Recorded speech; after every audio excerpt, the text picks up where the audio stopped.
¿Qué implica la relación que tienen con OpenAI? ¿Meli ya puede usar el modelo GPT-7? ¿O qué implica?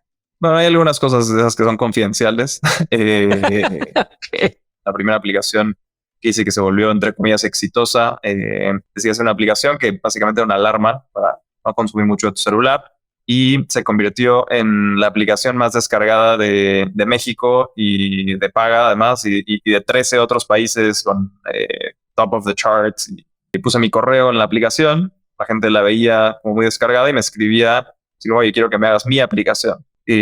Otro experimento que lanzamos fue pedir taxis por tu teléfono, por eso llamaba Jaxi la aplicación, y de repente llegó Easy Taxi, llegó Cabify, llegó Uber, eventualmente le vendimos la compañía a Cabify. Te preguntan como, bueno, pero es que ¿cómo levanto dinero y cómo vendo mi compañía y cómo contrato gente? Pero si la gráfica todo va para arriba y todos los números son reales y no estás engañando a nadie y las cosas van perfecto, te van a perdonar que no seas tan bueno en tu pitch.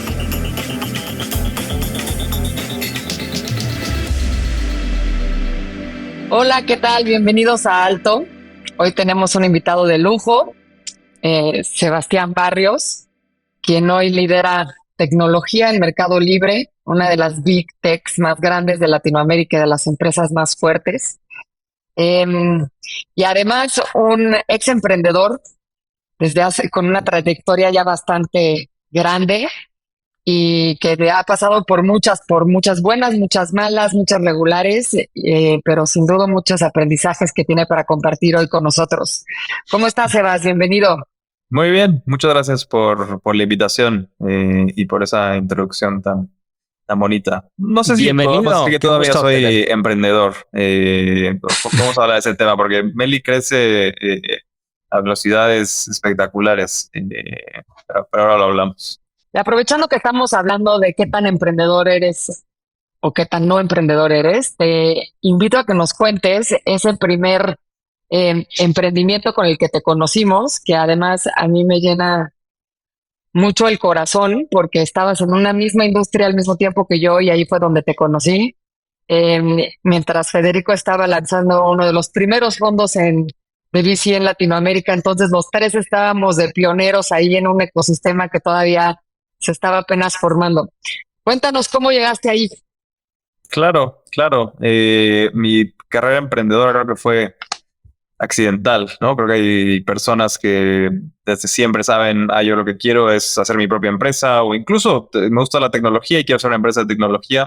Para mí siempre fue seguir mi curiosidad. Por ejemplo, la primera aplicación que hice que se volvió, entre comillas, exitosa, era una aplicación que yo utilizaba para no gastar tanto dinero en mi celular, ¿no? En esas épocas entre adolescente y hablando mucho y con planes de telefonía muy caros, decidí hacer una aplicación que básicamente era una alarma para no consumir mucho de tu celular. Lo usaba con mi novia, que ahora es mi esposa, entonces fue una buena inversión. ¿Cómo se llamaba? La aplicación se llama Call Monitor, era para monitorear llamadas. Y nada, lo subí a la tienda de aplicaciones y el business plan era venderla por $1 y vender 100, porque costaba $100 subir aplicaciones a la tienda. Bueno, me das las comisiones, tal vez un poquito más. Siempre dije, vendo 100, ya recuperé mi inversión inicial y se convirtió en la aplicación más descargada de México y de paga además y de 13 otros países con top of the charts y demás. Que bueno, era como no planeado, ¿no? Era algo que hice para mí y... Oye, Seba, pero estabas estudiando, estabas ya independiente en un software factory. ¿Cómo era tu contexto? Estaba en la universidad, es cierto, no hay todo el contexto. Y además es interesante porque en la universidad te enseñan a programar, pero no aplicaciones, o por lo menos no en ese momento. Entonces me acuerdo de ir con mis profesores cuando salió el iPhone, el App Store y demás, decir, pues quiero que alguien me enseñe quiero hacer aplicaciones. No sé, acaba de salir, ¿no? Nadie sabe hacer aplicaciones casi que en el planeta fuera de Apple. Entonces no tenemos a nadie que te pueda enseñar, pero encontré un curso gratis en línea, además de Stanford, era como de extremada alta calidad y estaba hecho entre ingenieros de Apple y Stanford. Justamente, yo sabía que había este problema, ¿no? Y pusieron este recurso disponible gratis. Y así fue como aprendí también gratis. Hice esta primera aplicación, se volvió muy exitosa, pero sí, esto era mientras estaba en la universidad. Y eso es un fun fact que nunca fui, bueno, terminé la universidad, entonces no fui dropout, pero nunca fui dropout ni siquiera periódico, ¿no? O sea, siempre estuve inscrito en alguna clase o por lo menos una por semestre, cosas por el estilo. Me tardé 10 años, sí, en terminar la carrera. Oye, y en esa época, Sebastián, era la época que la gente lanzaba calculadoras, apps de calculadoras, apps de flashlights. Sí, sí. O sea, era de veras los inicios. Era los inicios, fue de las primeras aplicaciones. Me acuerdo, soy muy obsesivo, como irán notando. Me acuerdo que algo que hice en su momento fue cuando salió el App Store, revisé todas las aplicaciones que había. O sea, recorrí la lista entera de se podía, ¿no? Creo que había, no sé, algunas miles. Además, como era al principio, no había muchas. Hice, entre comillas, publicidad puse mi correo en la aplicación. La gente la veía como muy descargada y me escribía, digo, oye, quiero que me hagas mi aplicación, ¿no? Y así fue como empecé mi segunda compañía, si podemos considerar esta como la primera, de desarrollo de aplicaciones a la medida, ¿no? Me contactaban desde individuos, o sea, para doctores que querían hacer tracking de sus pacientes, hice para multinacionales, hice para empresas gigantes de hotelería en México, para el gobierno. Al principio yo solo y no sé qué tanto sabían que era yo solo. ¿Qué año fue? Yo creo que 2010, 2011, por ahí. Y le pusiste tu nombre, ¿no? A la empresa. Sebas Studios. Sí. Sí, Era el nombre que siempre usaba desde chico. Siempre me gustó hacer cosas. Entonces hacía películas y ponía hecha por Sebas Studios. ¿No? Los estudios de Sebas. Sí, no era tan como self-absorbed como parece el nombre.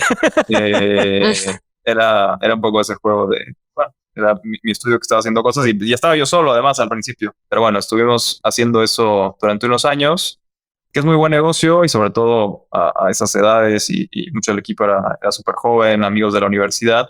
Pero es un poco aburrido el tener que hacer un nuevo proyecto, cada vez estar buscando clientes y no tener el control creativo de lo que haces. Entonces ahí como que tomamos una decisión entre todos de vamos a vender la compañía y, bueno, por lo menos como que la parte de las ventas, vamos a dejar que alguien más, los proyectos que estaban en marcha, los pasamos a otra empresa, las ventas que estamos haciendo también las traspasamos y vamos a quedarnos con el equipo y vamos a hacer un producto que realmente pueda explotar. Como que en esta ola de mobile apps, de repente todas las compañías decían, tenemos que tener una app, ¿no? Y buscaban a Seba Studio para construirlas. Como ahorita vemos a muchos de los CEOs que igual y todavía no entienden cómo y llegan con su CTO y le dicen, oye, tenemos que tener AI. ¿Cómo más o menos comparas esas dos? Esta ola de mobile apps y ahora con esta ola de una nueva tecnología. Claro, creo que es súper relevante la comparación. Es además, como que el término en inglés es un platform shift, ¿no? O sea, tienes antes de los dispositivos móviles, pues era ok, páginas web. Antes de eso tenías software como cuando el internet era chico, ¿no? O sea, yo me dicen que tengo cara joven, pero yo me acuerdo cuando me conecté a internet por primera vez, cuando contratamos internet en mi casa. Entonces, me han tocado varios, no me tocó el del inicio de la computación, ¿no? Pero sí, el primero de internet, tenía que páginas web y claramente el siguiente después de eso fueron las aplicaciones móviles, que además se dieron mucho con el cómputo en la nube, que te permitía crear servicios y startups y empresas como de manera mucho más lean y sin tener que buscar rondas de inversión gigantescas. Después hubo rondas de inversión gigantescas en el ride hailing y lo podemos hablar porque fue divertido, pero creo que se parece mucho. Sin ninguna duda estamos en otro platform shift. Se abren oportunidades nuevas, se abren capabilities que no existían y se pueden crear productos que no se podían hacer, ¿no? Me detuve justo antes de hablar de la empresa o la aplicación que creamos que explotó en su momento, pero se llamaba Yaxi y era muy parecida a Uber, Cabify, básicamente pedir un coche desde tu teléfono, pero era imposible hacer eso sin ese platform shift de móvil, ¿no? Necesitabas teléfonos para los pasajeros, teléfonos para los conductores, necesitabas la nube para conectarlos a los dos y no tener que hacer una mega inversión. Entonces, ahora viene otro y tampoco es tan obvio cuáles son las nuevas empresas que no existían antes, cuáles son las que se van a potenciar con lo que ya había. Está por verse, creo que es emocionante, ¿no? Que no está suelto. Que regrésanos a esa época para seguir con esta historia emprendedora. Seguro, seguro. Entonces, nos quedamos vamos a hacer muchos experimentos para ver qué pega, ¿no? Con este término de product market fit.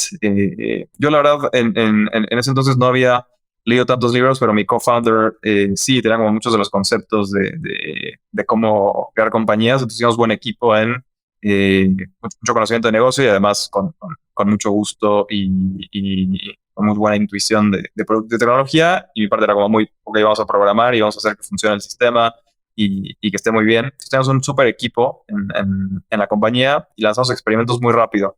Lanzamos un experimento que era una aplicación para hacer rutas en el metro offline, ¿no? Entonces tenías como que resolver que funcionara, que era relevante para México, que tiene millones de usuarios de metro, y pensamos que se podía extender a otros países. Era difícil de monetizar, ¿no? Pensamos publicidad, etcétera, pero como que no despegó. Otro experimento que lanzamos fue pedir taxis por tu teléfono, por eso se llamaba Jaxi la aplicación, y esa también la lanzamos como experimento. Creo que mucha gente se imagina que estaba todo armado. Realmente cuando lanzamos teníamos la aplicación para pasajeros que hicimos en unos meses, y ahora con el Vibe Coding tanto la podrías hacer en una semana. No teníamos conductores, teníamos solo la ubicación de sitios de taxis, de compañías de taxi en la Ciudad de México. Entonces la gente pedía su aplicación, nos llegaba una notificación en la oficina y llamábamos por teléfono y decíamos, Pyme quiere un taxi en tal dirección. Sí, mire, va a tal placa y este es el nombre del conductor. Y lo escribíamos a mano y mandamos esa información al pasajero y simulábamos la experiencia de como si hubieras pedido tu taxi automático, porque hoy suena como una locura, ¿no? Pero no estábamos seguros que la gente iba a pedir su coche por internet desde su teléfono en México, ¿no? Tus papás te decían, no confíes en nadie en internet y no te subas a coches extraños, y aquí era como, ok, tienes que pedir un coche por internet de alguien que no conoces y subirte y que te lleve seguro a tu destino. Pero afortunadamente explotó en el buen sentido y la gente le encantó el producto. Tanto así que es una de las formas que te dicen que puedes medir product market fit, que es como que no escala lo que estabas haciendo. Tuvimos que contratar un call center completo para llamar a call centers, solo para atender la demanda mientras desarrollábamos una aplicación para conductores. Ahí pudimos ir a levantar capital, chistosamente además, para comprar teléfonos para los conductores. Todo era complicado.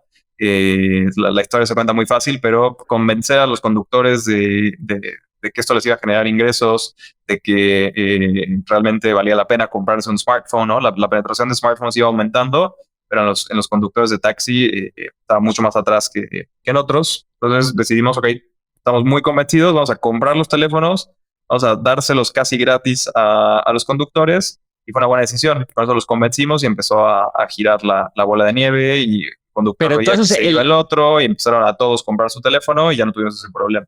El teléfono era casi tu costo de adquisición de taxista.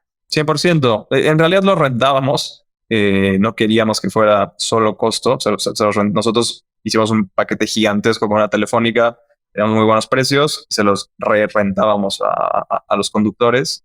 Pero te diría que sí, no me acuerdo exacto los números, pero creo que perdimos todos. O sea, ese sí fue un costo de adquisición, pero que valió la pena porque no tuvimos que volver a hacer eso y tuvimos una flota muy grande, y ahí sí ya podíamos ofrecer la experiencia completa, ¿no? Donde podías ver a tu conductor, no se necesitaba un call center en medio, entonces era mucho más escalable. Fuimos los primeros en hacer pago con efectivo y tarjeta, ¿no? en taxis, y fue divertido. Y cuéntanos más de cómo creció. Creció rápido. No fuimos los únicos que notamos que era, digamos, un buen mercado y una buena idea. Entonces tampoco habíamos hecho market research ni nada por el estilo. Nosotros lanzamos, estuvimos iterando, y de repente llegó Easy Taxi, llegó Cabify, llegó Uber, ¿no? Llegaron un montón de compañías extremadamente bien capitalizadas. Nosotros habíamos levantado un poco más de $1 millón, algo por ahí. Y esas empresas habían levantado 10, 20, 30, eventualmente Uber llegó a levantar 100 Cabify también levantó creo que 180 en alguna ronda. Y, y se volvió un mercado además donde las empresas usaban eso como un moat, ¿no? Era como que tengo más dinero, entonces puedo dar mejores precios o dar más incentivos a los conductores, y nosotros obviamente no podíamos jugar ese juego. Entonces, lo que hicimos fue ser extremadamente eficientes y asegurarnos que éramos los más baratos para los conductores, para los pasajeros. Cobramos una comisión bajísima comparada a la competencia. Entonces, todo el esfuerzo de adquisición de conductores que hacían todos los competidores, al final era como obvio que también iba a tener nuestra aplicación. Se corría la voz y era como, ok, estos te cobran 20-30% de comisión y estos te cobran 5, 10, 7. ¿No? Teníamos comisiones mucho más bajas que la competencia, entonces era como, ok, automáticamente voy a instalar también Jaxi. Entonces nosotros teníamos una base gigante de conductores, damos una buena experiencia a los usuarios y tenemos un equipo chico, pero muy capaz técnicamente, entonces teníamos toda la plataforma automatizada, ¿no? Nosotros, ahora vamos a hablar del exit muy probablemente. Eventualmente le vendimos la compañía a Cabify después de muchas aventuras. Pero, por ejemplo, ellos descubrieron, nosotros también, que, por ejemplo, teníamos volúmenes similares en México. Ellos operaban la ciudad con 120 personas y nosotros con 6, ¿no? Entonces, la plataforma Qué estaba increíble. extremadamente automatizada, super lean. Entonces, además, éramos profitable cuando nos compraron. Creo que fuimos probablemente la única empresa rentable del ride hailing hasta hace poco, que ahora ya empiezan a ser profitable ya y nosotros no de la forma hace mucho. Y fue un momento divertido. ¿Y por qué vendieron? Rentables, eficientes, cumpliendo el sueño emprendedor.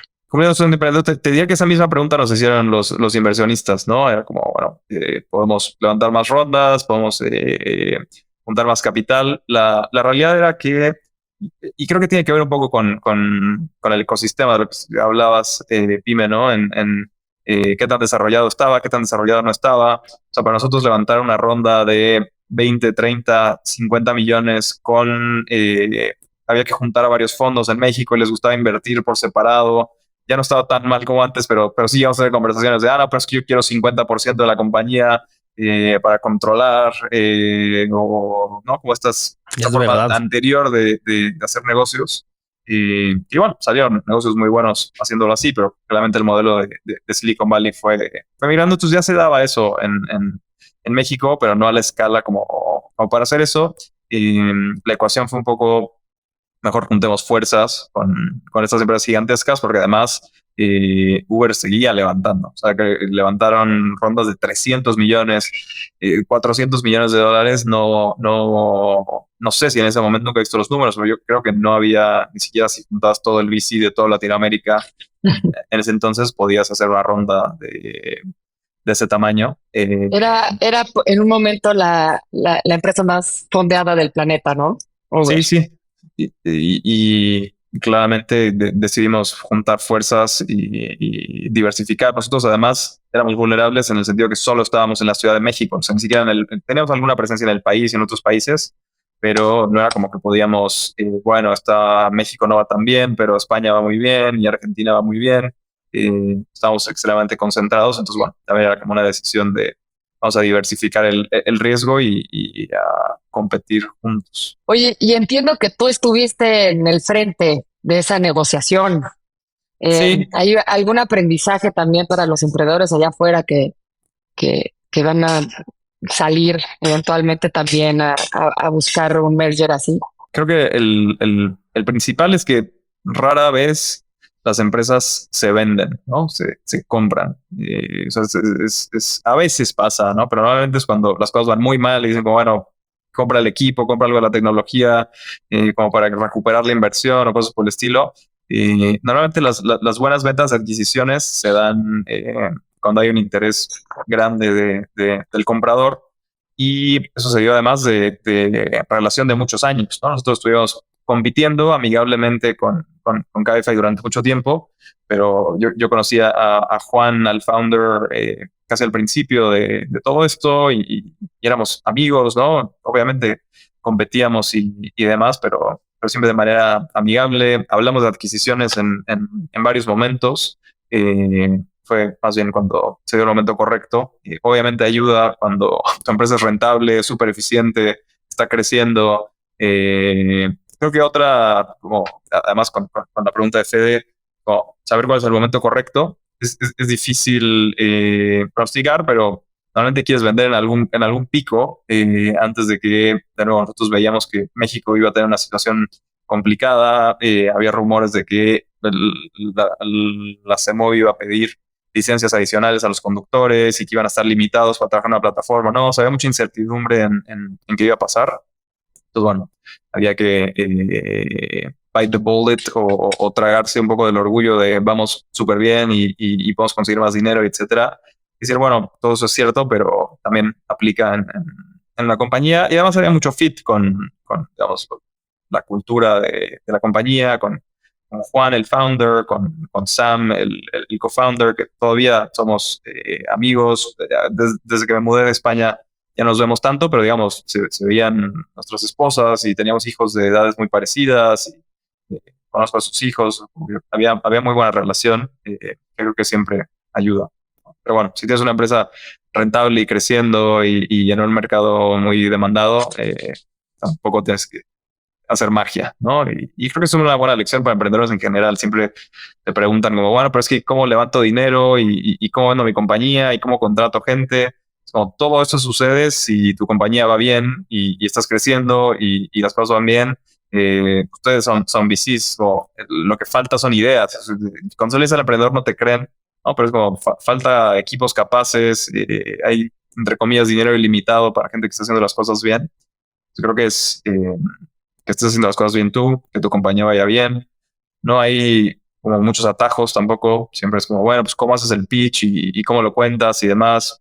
Puedes ser muy malo en tu pitch, pero si la gráfica todo va para arriba y todos los números son reales y no estás engañando a nadie y las cosas van perfecto, te van a perdonar que no seas tan bueno en tu pitch. Pero es verdad que fue una época en donde era fácil, era relativamente fácil que te intimiden, sobre todo Uber.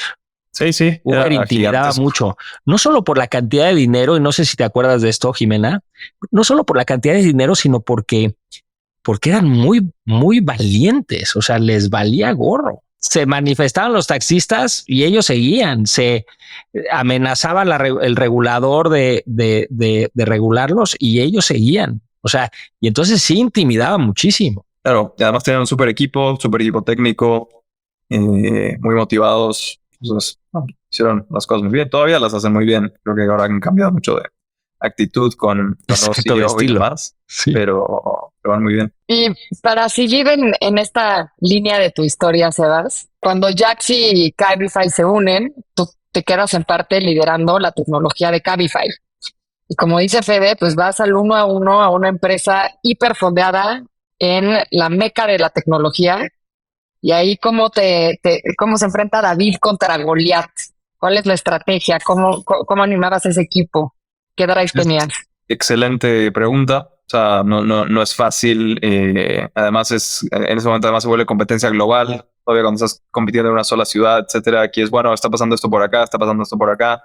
Creo que ayuda mucho tener un equipo que crea suena muy cursi, ¿no? Pero que crea en la misión de la compañía. No es solo, este es mi trabajo y listo, ¿no? Sino, ok, quiero mejorar las ciudades, quiero ayudar a los conductores, quiero que haya menos accidentes, ¿no? Porque estas aplicaciones han abierto mercados gigantescos. Seguramente ustedes han notado que México se ha vuelto un destino, la Ciudad de México, para mucha gente de Estados Unidos. Y yo hablo con ellos y me dicen, está padrísima la comida, me encanta la ciudad, etcétera. Tiene estas aplicaciones, la gente no se atrevía a transportarse en la ciudad, a veces con razón, a veces creo que un poco exagerando, pero realmente son empresas que han generado un cambio súper positivo en las ciudades, y esa es la forma, ¿no? Es como te mantienes motivado, porque no puedes ser siempre el que más paga, el que más está creciendo. ¿Qué tal? Ahora vamos a hablar de Meli después, que va muy bien también y todas algunas de esas aplican, pero al final siempre es que el equipo está alineado, ¿no? Y contento con lo que hace, con un buen reto técnico, rodeado de gente que es buena y trabaja duro. Oye, Cabify, uno no puede olvidar el periodo de muy fuerte financiamiento, el periodo de los scooters. ¿Te acuerdas de eso? Sí, claro, y Los miles de empresas extrañamos por mucho, todos ¿eh? lados. Jimena y yo Eh, extrañamos los scooters muchísimo. sí, bueno, Y creo que Jaxi. Ah, bueno, sí, ya. desde luego. Yo empecé a usar Jaxi, te voy a decir cuál era mi pain point que me resolvías muy bien. Nunca he cargado un peso en efectivo en la cartera. Sí, Entonces, fue la mi primera gran, forma de viajar con tarjeta. Oye, pero en Cabify, en esa época como de, que casi es una época dorada de la movilidad, ¿no? 100%. Multimodalidad, todo el mundo tenía scooters, tenía bicicletas, complementaba todo. Fue una época impresionante. si me dejas complementar, viene junto con un cambio también en las ciudades. Se empieza a poner muy de moda y empieza a llegar a Latinoamérica este nuevo tren de poder hacer las ciudades más peatonales, de dejar el coche atrás, de poder moverte en comunidad, etcétera, etcétera. Sí, sí, creo que lo vimos en Cabify. Creo que incluso bastante early. Tenemos estas ideas de puedes combinar, ¿no? Y decir, ok, puedes empezar en scooter y luego en un taxi y luego terminar caminando. Había justo a todo el mundo le sorprendía de, bueno, tal vez a veces te vamos a recomendar que camines, ¿no? Si realmente es la mejor forma de llegar de A a B. Fue un periodo divertido, fue un periodo muy de burbuja también. No Creo que jaló, ¿no, Sebastián? O sea, te lo pregunto así muy directamente, pero ese modelo ese exacto no. O sea, creo que hoy funciona todavía, creo que bicicletas con estaciones, la famosa Ecobici, funciona bien en otras ciudades y es cómodo poderlo pagar de tu teléfono. Entonces, creo que como siempre en las burbujas hay cosas que sobreviven y se quedan. Creo que positivamente también Cabify fue muy cauto, ¿no? En cómo hacer la inversión, conservador, no vamos a bet the company en este nuevo trend, a diferencia de otras empresas que sí lo hicieron o que por definición eran así, ¿no? Tenías a Bird y en México estaba Grow o Green. Green y un poco esta idea de, ok, vamos a poner patines en la calle y mágicamente vamos a valer billions of dollars. Eso que al final son difíciles de mantener, administrar. A las ciudades no les gusta que estén tirados por todos lados. Lo que es increíble de tu experiencia es que has trabajado en la startup de garage que arranca sin nada, con muy pocos recursos, que se tropieza casi con el product market fit, con todo respeto. Sí, sí, sí. Has trabajado en empresas medianas como Cabify, muchos recursos, multipaís, eh, un board muy sólido, mucho respaldo, y luego ahora en Meli. ¿Cómo describirías la experiencia o la situación de esta empresa tecnológica mediana? En todas las etapas y todos los tamaños de compañías, lo único que importa es qué tan bueno es el equipo. Bueno, importa que el mercado también sea razonable y accesible y lo que quieras, pero incluso en ese caso te diría que un buen equipo va a resolver si tiene que ser un pivot, si hay que double down y esperar. Y eso aplica cuando tienes una persona. Me gustaría pensar que era un buen equipo, yo.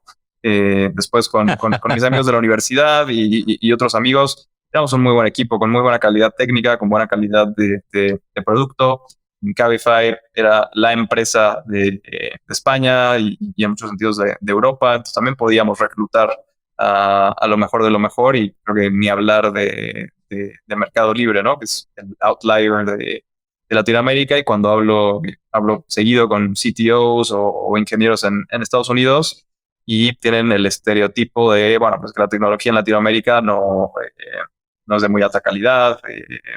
Creo que estereotipos en algunos sentidos correctos, porque es cierto que si haces el promedio, no es como que somos famosos por sacar tecnología espectacular, pero cuando tienes una posición donde la gente quiere trabajar en tu compañía, en Meli, como pasaba en Cabify, puedes contratar al top of the top, ¿no? El 1% del 1% de cada área, gente además que está orgullosa de estar en Latinoamérica, de construir una empresa en Latinoamérica y quiere vivir en Latinoamérica porque es muy bonito y la comida es deliciosa y la gente es muy linda.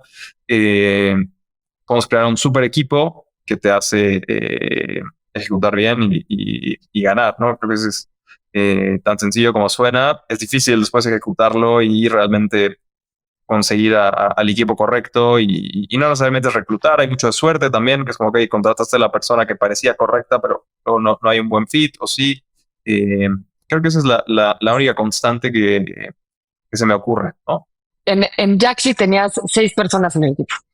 Tenemos 6 Y personas en operaciones. en operaciones. Y en Meli yo creo que has de tener 15,000 Sí, developers. 18,000. 18,000. Y entonces cuando dices personal, contratar a la persona adecuada, o sea, ¿cómo llegas a hacerlo en esa escala? Es nada obvio y muy obvio al mismo tiempo. Es la misma receta. Tienes que tener un super equipo que a su vez tiene un super equipo, que a su vez tiene un super equipo que tiene una vara extremadamente alta, que tú empiezas a poner la vara cuando tienes, no sé, una reunión con mi equipo, mis reportes, pon la vara súper alta. Cuando estoy en una reunión con Marcos, nuestro founder y CEO, pone la vara extremadamente alta y eso va cascadeando a toda la organización. De nuevo, si la tienes bien armada y te preocupas por armar una buena cultura y por vivirla, ¿no? Y otra cosa que creo que hacemos bien es que la cultura no está pegada en las paredes, en posters, ¿no? De hecho, no hay posters con la cultura de Meli. Sistemas, frameworks, pero tratar de ser lo menos burocrático posible y complementarlo y con la parte importante de tener un equipo excelente alineado culturalmente. Sebastián, aprovechando que estamos hablando de Meli, cuéntanos cuál es esa visión del futuro de los productos de Meli. Buenísimo. Creo que a diferencia tal vez de otras empresas de tecnología que están enfocadas en un solo tema, ¿no? Como tienes tradicionales en Estados Unidos, creo que Spotify puede ser otro buen ejemplo. O okay, ellos se dedican a música y igual es un marketplace con record labels, no digo que es un negocio sencillo, ¿no? Pero hacen eso específicamente. Nosotros en Meli creo que se parece más a un conglomerado asiático, ¿no? Que tienes empresas donde Mitsubishi hace desde elevadores, aviones, pianos, etcétera. Creo que no llegamos, por suerte, a ese nivel tal vez de fuera de foco o de distracción, pero es cierto que tenemos el marketplace, las compras, tenemos los bancos, tarjetas de crédito, créditos personales, transferencias, pago de servicios, cripto. Tenemos además muchas cosas, creo que es algo muy positivo de Meli, que se complementan, ¿no? Lo que llamamos el ecosistema. Entonces tienes, tienes créditos, pero esos créditos son útiles para los vendedores, esos créditos son útiles para los usuarios. Tenemos una plataforma de publicidad donde puedes hacer publicidad en ambas aplicaciones.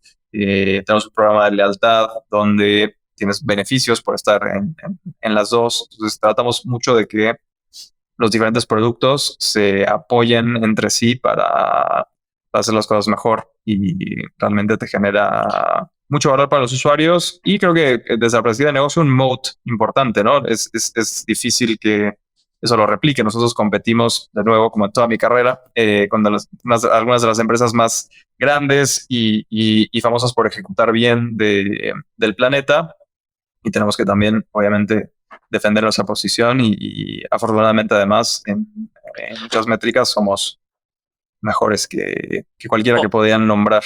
Hijo, ya es un reto que me interesa, me interesó el reto, casi digo una palabra, pero no la voy a decir.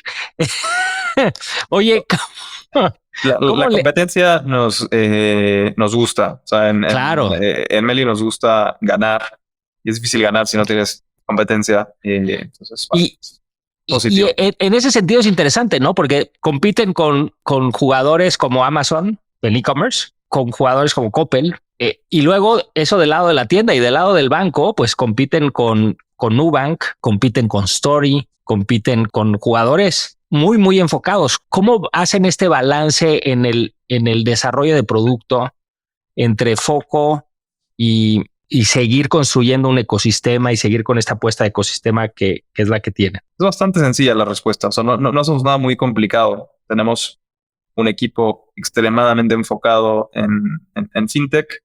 Tenemos un equipo extremadamente enfocado en el marketplace y tenemos otro equipo extremadamente enfocado en tecnología, que es el que yo lidero además, que le da servicios a todos los demás y ayuda a construir plataformas, a básicamente asegurar que los equipos de tecnología que están enfocados en fintech y en el marketplace se puedan enfocar en literalmente agregar valor a los usuarios y no en temas técnicos repetitivos. Hay temas técnicos que tienen que que manejar muy bien, pero tratamos de que todo lo demás se los tengamos resuelto. Entonces, está estructurada así la compañía y realmente no hay una pérdida de foco. Además, en toda la capa de liderazgo hay como comunicación constante entre las dos y también dentro de los equipos, con lo que muy claramente identificamos cuándo hay oportunidades para colaborar más, cuándo tiene sentido ir separados y muy enfocados. Entonces te diría que no hay así una receta secreta, tenemos un equipo dedicado 100% a pensar cuál es la mejor solución para nuestros usuarios en cada uno de los lugares donde estamos. Oye, Sebastián, hace unos meses me, me invitaste a participar contigo en un panel donde se me quedó muy grabado el mensaje que nos diste a la audiencia y a los que estábamos ahí, que era en Meli estamos haciendo todo con ella ahí, tratando de por un lado automatizar y cosas que todavía no puedo ni platicarlas ni imaginarlas. Este tema nos apasiona aquí a los tres, entonces, ¿qué nos puedes contar hoy de esas tres cosas, ¿no? De uno, lo que estás construyendo para automatizar, dos, lo que estás ya, los productos que estás haciendo y tres, lo que todavía no te imaginas. De lo que estamos planeando no puedo hablar tanto, pero de lo que ya tenemos seguro y hay muchas cosas interesantes. Creo que más relevante, como decías, hay mucho hype alrededor de AI, ¿no? Porque en teoría puede hacer todo, pero si puede hacer todo, porque no hemos visto un caso de uso transformacional, como lo que llamamos, ¿no? Falta todavía para estar en donde está el hype. Lo vemos suficientemente claro que obviamente estamos invirtiendo muchísimo en el tema. Es un platform shift, lo utilizamos ya en muchísimas áreas de la compañía, como decías, para automatizar. Te puedo dar algunos ejemplos sencillos. Creo que por un lado, uno muy obvio es para hacer más efectivos a nuestros equipos de developers, ¿no? Cuando tienes 18,000 developers, quieres que se sientan y sean lo más productivos y alineados posible.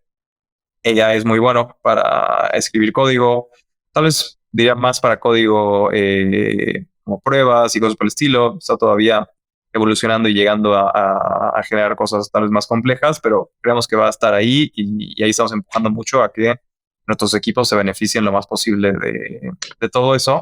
Detengámonos un poquito ahí, Sebastián. Esa es como una de las aplicaciones más contundentes a mi juicio. Y es lo que más rápido evoluciona. Los lenguajes, los modelos de lenguaje natural, digamos, entienden muy bien el lenguaje de programación. Es un lenguaje muy rico, es un lenguaje en donde hay muchísima data y entonces entrenar a los modelos funciona muy bien. Y entonces efectivamente se siente ahí algo muy potente. ¿Nos podrías decir concretamente cuáles son las medidas que toman con sus desarrolladores? ¿Les ponen un cursor y los monitorean qué tanto están usando el cursor o más bien los dejan? ¿Cómo primero empujan el uso de estos modelos y segundo, cómo miden la productividad adicional que aporta? Sí, medirla exactamente no es posible, ¿no? El aumento de productividad y demás. Nosotros lo que hemos dicho es vamos a medir la actividad, ¿no? Más que productividad. Creo que es una mejor forma de verlo. Y la estrategia ya ha sido disponibilizar todo. O sea, hoy tampoco está claro, hay mucho debate si Cursor o Windsurf, si este modelo u otro, cuál es mejor. Todos los días aparece un nuevo modelo. OpenAI liberó, no sé si hoy o ayer un modelo súper bueno para generar imágenes. Google liberó Gemini 2.5. Creo que casarte hoy con una tecnología específica, cuando todos están haciendo cosas tan espectaculares, es difícil, con lo que nosotros tenemos puertas abiertas con todos, estamos hablando con todas las compañías, tenemos alianzas directas con muchas de ellos o de ellas, y tampoco obligamos a nuestros developers porque tienes que usar Cursor o Windsurf, como porque cuál quieres usar tú. Tenemos Copilot de GitHub disponible también y un poco estamos utilizando a nuestros propios developers para experimentar y entender qué funciona bien, qué funciona mejor, qué tanto más productivos se sienten ellos o de lo que podemos medir por lo menos en líneas de código, que no es la mejor forma de medir a developers, pero podemos ver cuánto del código lo está escribiendo AI, cuánto no. Y la verdad es que es muy prometedor. No ha sido, de nuevo, hay mucho hype en, uy, ya nadie va a tener que programar y todo lo va a hacer AI. Y hoy no está ahí. Los escenarios de ciencia ficción son difíciles de predecir. Danos números. Pasar. ¿Cuánto más eficientes? No hay un número fácil de compartir, porque además el día de los developers no es solo programar. O sea, incluso si te dijera, hay un quote por ahí mío, que está medio sacado de contexto, ¿no? Pero dice, puedes programar 50% más rápido si usas estos asistentes virtuales y demás. Yo los uso mucho. A mí me gusta todavía programar proyectos personales y cosas por el estilo. Los uso y sí me siento mucho más productivo, pero tu día no es solo eso, ¿no? El mío tal vez sí cuando lo hago por gusto, pero en términos de compañía es, ok, vamos a diseñar la solución, vamos a entender el problema, vamos a hablar con esta persona, vamos a hablar con los usuarios, vamos a ver la arquitectura y que funcione bien y que va a escalar y qué pasa si no y cómo vamos a liberarlo y cómo vamos a monitorearlo. Entonces, incluso si te hace 50% más productivo, entre comillas, programando, no te garantiza que vas a ser 50% más productivo overall en tu día a día, ¿no? Pero ahí te va, Sebas, si vamos a ponerlo a la magnitud de la Big Tech más grande de Latinoamérica, que es Mercado Libre. Tú dirías del noviembre 2022, el día que estamos grabando este podcast en marzo 2025, esos 18,000 developers podrían, en ese entonces hubieran sido 36,000 los que necesitaras para construir lo que estás haciendo. Creo que esa es una excelente pregunta porque no es la sensación. Okay. O lo puedes preguntar diferente. Si yo le pregunto a... Oye, ya sabes, Sebastián, por qué hay tanto hype, ¿no? Sí, porque yo empecé gente esa como frase. Por Jimena, que quién sabe qué cosas. Yo fui quien saqué de contexto tu quote, seguro te he retuiteado de veces. Puede ser. Pero si le preguntas a los líderes de los equipos o incluso, no sé, a los VPs de la compañía, como, ok, digamos que están produciendo 50% más código, que igual no es el número, pero bueno, por inventar algo. Ellos no te dicen, sí, yo siento que mi equipo es 50% más productivo, siento que tengo 50% más equipo. Que por un lado es una combinación de los humanos nos acostumbramos muy rápido a las novedades. Entonces puede que tengamos ya una productividad aumentada de 5, 10, 20% el número que quieras inventar y que no se nota porque sucede poco a poco. Hace unos meses, ¿no? Ya años, pero meses, si sumas varios años, era impensable que iba a escribir código tan bien como lo hace hoy o que ibas a poder tener una conversación con una máquina y que te iba a poder ayudar a razonar un problema y la gente lo está usando para darle consejos, la gente se está enamorando, están creando como parejas virtuales. Estamos ya viviendo en un mundo de ciencia ficción y mira qué rápido nos acostumbramos, que es como, sí, OpenAI sacó un nuevo modelo y es un poco mejor, resuelve más problemas olímpicos de matemáticas y todo el mundo sigue con su vida como si nada, escuchando entrevistas de OpenAI y demás nos ha impresionado incluso a ellos, ¿no? Así como nosotros pensamos que esto va a ser gigantesco y la gente lo absorbe y lo incorpora en su rutina y listo. Eso por un lado, creo que por otro lado hay untapped potential, así me dijeras, ya no va a haber más mejoras, ya llegamos a un techo de la tecnología actual. Creo que quedan muchas compañías por construir, muchos features por implementar. Pero hay otro lado donde, sí, mi mamá usa mucho ChatGPT y no se pregunta como el breakthrough tecnológico que fue que siga ahí, sino well, sí, me da consejos y le hago preguntas de cualquier tema y tengo conversaciones. ¿Qué cosas ves en el roadmap? Obviamente sin compartimos cosas que sean delicadas, pero ¿qué cosas en el roadmap hay que mejoren la experiencia del usuario? Sí, hay varias, incluso ya liberadas, ¿no? Esta clase de customer service es una experiencia de los usuarios, ¿no? Es cierto que tener algo que 24/7 y muy rápido te responde correctamente tus dudas.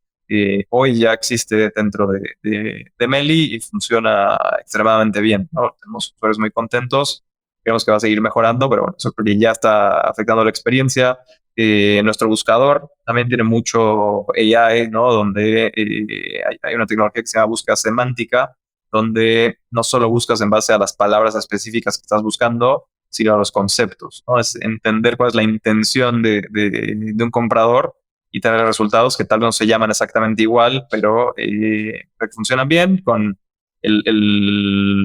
como caso extremo de eso es ni siquiera sabes exactamente qué buscas, ¿no? Puedes buscar eh, fiesta de cumpleaños de 6 años y no creo que haya mucha gente que haya puesto específicamente eso en el nombre de su producto, pero entendemos el concepto usando inteligencia artificial y te traemos productos que probablemente son relevantes a lo que buscas.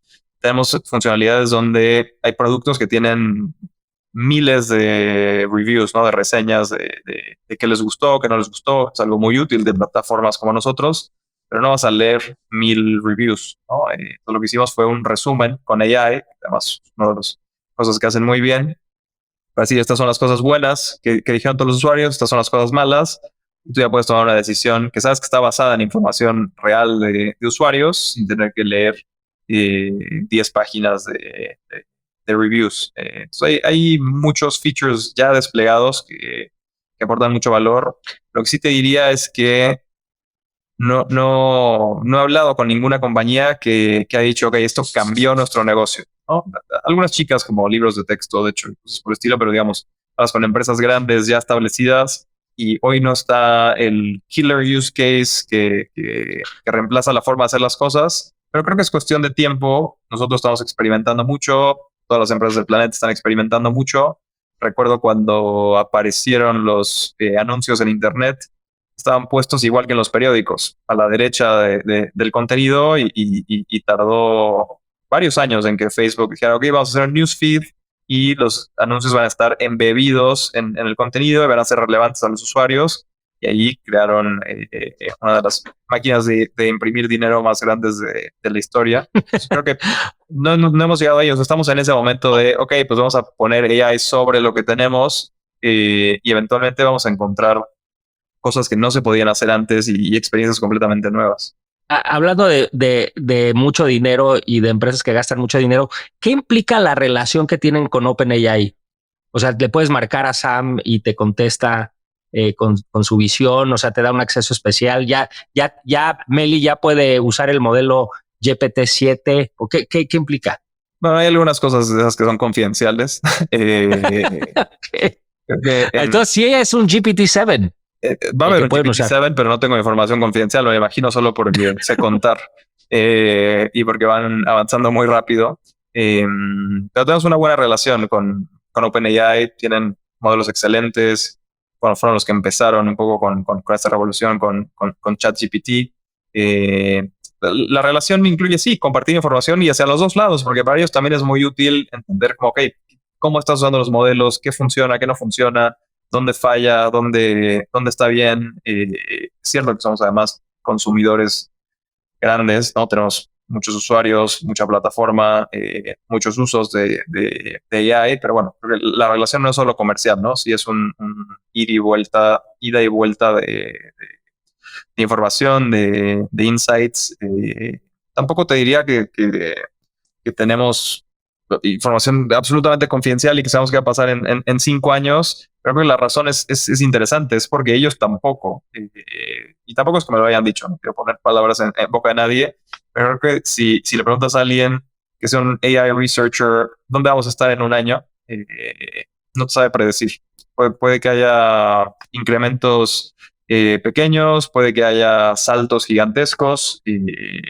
A mí me impactó mucho el modelo de generación de imágenes de OpenAI de ayer. Fue un salto. Y eso, a mi juicio, es lo que lo hace tan emocionante, ¿no? O sea, esta rapidez y velocidad de evolución tecnológica, no sé si o sea, ¿tú la recuerdas? En donde cada 3 meses, cada 2 meses No cambiaba tiene, todo porque no tiene evolucionaba. precedentes. Es algo nuevo. Porque como dices, incluso con mobile y la nube, etcétera, ok, esta es la tecnología, esto Exacto. es lo que cuesta, va a ir bajando el precio poco a poco, con economías de escala y demás. Aquí, de repente, no solo son capabilities mejores en los modelos, de repente hay anuncios de, bueno, ahora cuesta 10 veces menos o 100 veces Exacto. menos de lo que Exacto. creíamos. Bueno, eso es nunca antes visto. Entonces es también difícil de predecir, ¿no? Me acuerdo mucho de una entrevista con Bill Gates y Steve Jobs. Les preguntan como, bueno, pues, ¿qué creen que va a pasar? Y de hecho no me acuerdo si era con mobile o con notebooks, compus chiquitas, ¿no? Y Bill Gates daba 1000 ideas de lo que estaba seguro que iba a pasar.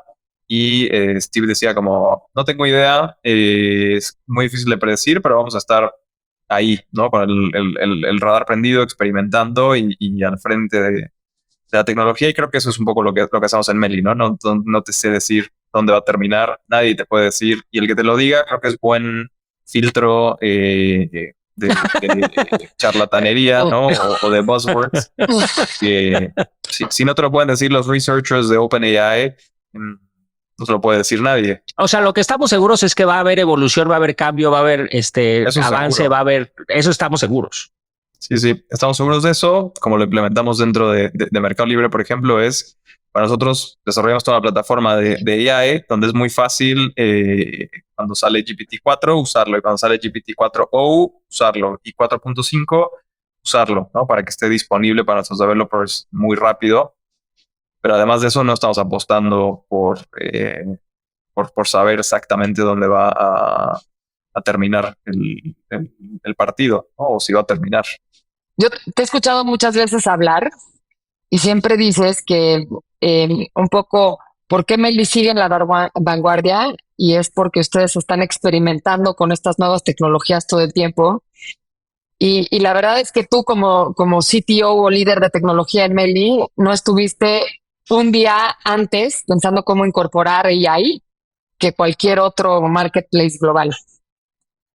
Si tú ahorita fueras este emprendedor latinoamericano empezando su negocio, ¿cuál sería ese consejo que le darías para que no empiece un día atrás que cualquier otro emprendedor empezando su negocio en Silicon Valley o en Tokio o en Tel Aviv, Sí. en Buenos Aires o en la Ciudad de México? Hay mucho hype. O sea, creo que lo que hacemos bien en Meli también sí es poder filtrar. Como, ok, probamos muchas cosas, no probamos absolutamente todo, es imposible. Creo que hay que tener un poco de criterio en qué probar y qué no y cómo probarlo. Dicho eso, mi expectativa sería que alguien que está empezando algo nuevo, o de hecho, casi cualquier persona que quiera estar bien informada, es algo constante. O sea, hoy sí no hay días de vacaciones donde no pasa nada. O sea, hay pocos días donde no hay algún anuncio de algo. Creo que estar extremadamente conectado con un buen filtro, ¿no? Tampoco para creerte todo lo que lees o lo que escuchas, pero sí entender qué está pasando y aplicarle un problema real, ¿no? Porque otra cosa que pasa es que hablas con muchísimas personas que quieren hablar de lo abstracto y qué es lo que va a pasar en 5 años y demás. Como, bueno, pero puedes construir algo ya.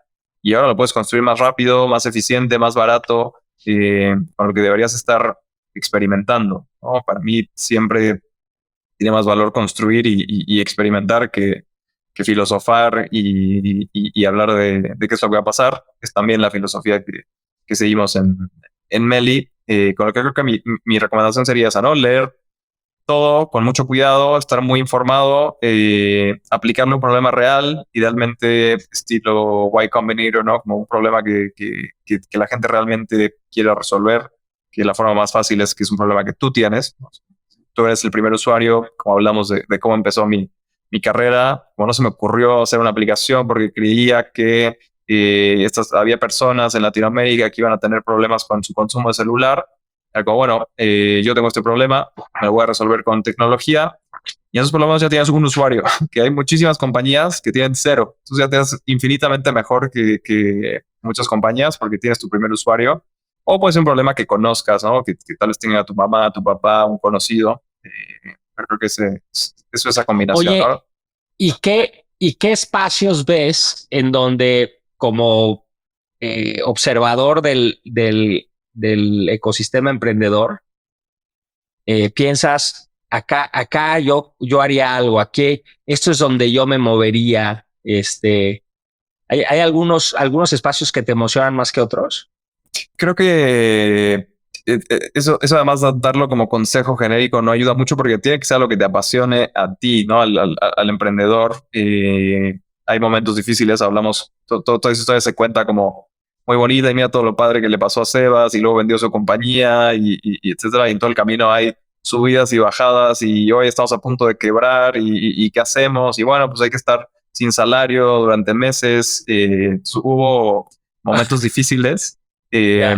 Que además se me olvidan un poco, ¿no? Creo que aprendes y no me gusta enfocarme en lo que salió mal. Tampoco es casualidad que cuando cuento las historias, cuento las partes positivas. Además dicen que puedes aprender mucho de las cosas malas, pero también de las cosas buenas. Hay que balancearlo y Claro. aprender de las dos.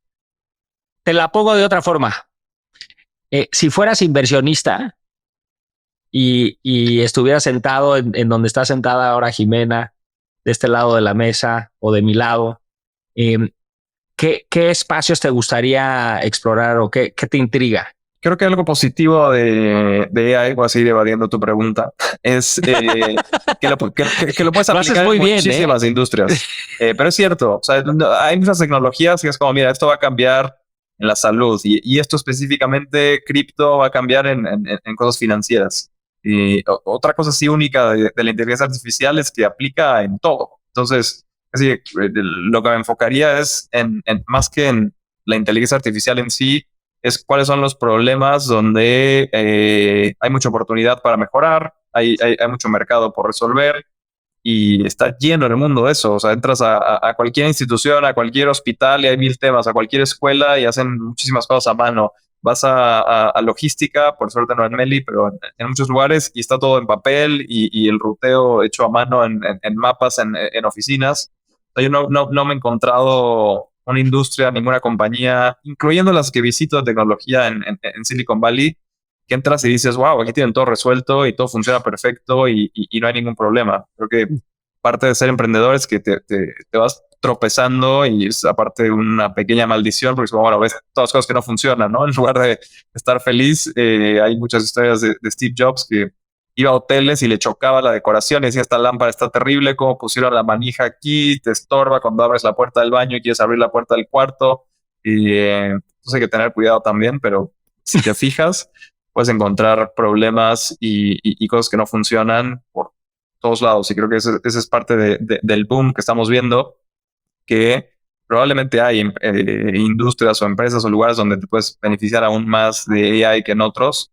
Pero además, siendo tan poco predecible y con tanto por hacer, creo que mi apuesta sería como les decía, excelentes equipos que estén utilizando AI en problemas que sean como evidentes y idealmente que los tenga alguno de ellos o ellas o algún familiar. Pero no, genérica respuesta. Pues nos dejas con un high note también, ¿no? Hay muchas oportunidades. Todos estos problemas a resolver. Ajá, muchas oportunidades y una nueva tecnología con la que puedes resolverlos más rápido si hace sentido. Claro, y perdón, solo creo que por si alguien quiere generar sus ideas, es nada más vivir tu vida con un nivel meta de, ok, me voy a fijar en qué cosas me gustan y qué cosas no me gustan, o qué funciona bien, qué no funciona bien, porque cada vida es diferente. Yo tengo a mi hijo aquí, 6 años, ok, es increíble que no ha avanzado, cómo aprende cosas, justo como tenemos hoy AI, entonces busco empresas que lo estén haciendo, lo utilizamos juntos. Creo que es vivir tu vida fijándote en qué crees que podría ser mejor. De nuevo, con toda esta información que dijimos como prerequisito que estás teniendo, y adelante, ¿no? Se están creando oportunidades todos los días. Ayer salió este nuevo modelo de imágenes y debe haber 1000 cosas que puedes hacer para utilizar ese nuevo modelo que está disponible, solucionándole problemas a la gente o haciendo su vida más divertida o más fácil, que también la gente está dispuesta a pagar por entretenerse. Me encanta esa nota tan positiva. Y pues con eso nos despedimos, Sebas. Muchísimas gracias, de verdad te lo agradezco, siempre es muy generoso con nosotros. Y sin duda, pues tu plática va a ser muy interesante allá afuera. Muchísimas gracias, Sebas. Un gusto, gracias por invitarme, siempre es divertido.